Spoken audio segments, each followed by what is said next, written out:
वहीं पाकिस्तान पर फारूक अब्दुल्ला का बयान सामने आया, कहा कि बस धमकी दी है, मारेंगे नहीं, हम उनके जितने क्रूर नहीं हैं। ये बड़ी खबर इस बीच निकल कर सामने आ रही है। फारूक अब्दुल्ला का बयान सामने आया कि बस धमकी दी है, मारेंगे नहीं। ये बड़ी खबर, कहा कि हम उनके जितने क्रूर नहीं हैं। फारूक अब्दुल्ला का ये बड़ा बयान सामने आया है। उन्होंने कहा कि हम उनके जितना क्रूर नहीं हैं। पाकिस्तान पर फारूक अब्दुल्ला का ये बड़ा बयान जो है निकलकर सामने आया है। उन्होंने कहा कि बस धमकी दी है, मारेंगे नहीं, हम उनके जितना क्रूर नहीं हैं। फारूक अब्दुल्ला का बड़ा बयान निकलकर सामने आया है और उन्होंने कहा है कि बस धमकी दी है, हम उनके जितना क्रूर नहीं हैं। पाकिस्तान पर फारूक अब्दुल्ला का ये बड़ा बयान सामने आया है। उन्होंने कहा कि बस धमकी दी है, मारेंगे नहीं, हम उनके जितने क्रूर नहीं हैं। ये बड़ी खबर है जो इस बीच सामने आ रही है। फारूक अब्दुल्ला का ये बड़ा बयान जो है वो सामने आया है। उन्होंने कहा कि हम उनके जितना क्रूर नहीं हैं।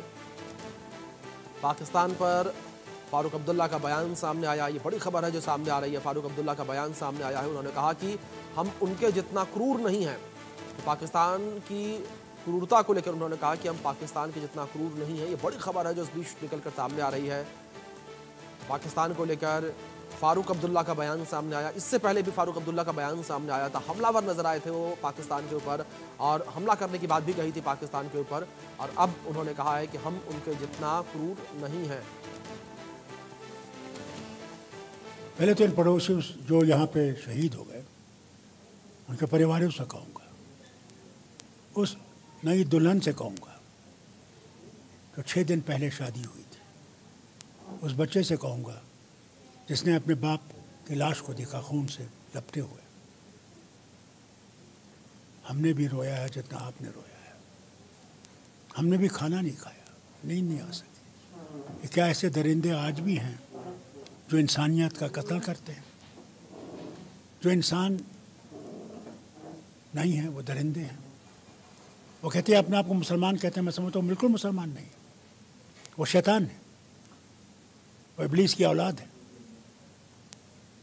और इन लोगों से, उनके परिवारों से कहना चाहता हूँ, हम आपके साथ हैं इस गम में। हर कोई, न सिर्फ जम्मू कश्मीर का, न सिर्फ भारत का, मगर वो सारे देश जिन्होंने आतंकवाद देखा है, उनके साथ उनकी हिमायत है। उनके आंसू में, दिलों में वो गम है जो उन्हें खुद भी देखा होगा। और मैं उनसे उम्मीद देता हूँ कि घबराइए नहीं, ये कुर्बानियाँ ज़ाया नहीं होंगी।